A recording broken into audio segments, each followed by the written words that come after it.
ठाकरे आणि भाजपमधील दरी दिवसेंदिवस वाढत जाताना दिसते। अशा वेळी आज वेगळं चित्र दिसलं।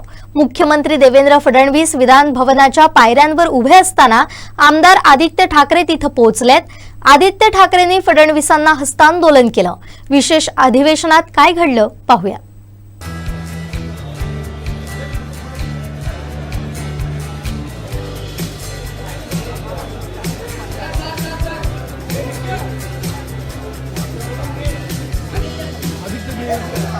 आदित्य जी